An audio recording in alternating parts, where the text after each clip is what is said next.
Dhavaleswaram sir Arthur Cotton barrage వద్ద గోదావరి వరద పెరగడంతో మొదటి ప్రమాద హెచ్చరికకు చేరువైంది. బ్యారేజ్ వద్ద 10.90 అడుగులకు చేరిన నీటి మట్టం చేరింది. ఇన్ఫ్లో 6,72,625 బ్యారేజ్ వద్దకు చేరగా 6,70,541 క్యూసెక్కుల నీరు సముద్రంలోకి విడుదల చేస్తున్నారు. ఎగువ ప్రాంతాల్లో కురిసిన భారీ వర్షాలకు ధవళేశ్వరం వద్ద నీటి మట్టం క్రమేపీ పెరుగుతోంది. ఇప్పటికే భద్రాచలంతో పాటు ఇతర ప్రాంతాల్లో కూడా వరద నీటి మట్టం పెరుగుతూ వస్తోంది. వరద ప్రమాద హెచ్చరికల నేపథ్యంలో అధికార యంత్రాంగం అప్రమత్తమైంది.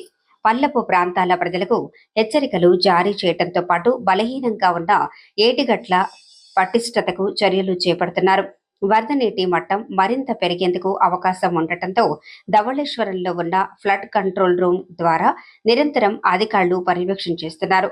అన్ని శాఖల అధికారులు తగిన జాగ్రత్తలు తీసుకోవాలని, వరదల కారణంగా ఎటువంటి ప్రాణ ఆస్తి నష్టం జరగకుండా చర్యలు చేపట్టాలని ప్రభుత్వం ఇప్పటికే ఆదేశాలు జారీ చేసింది.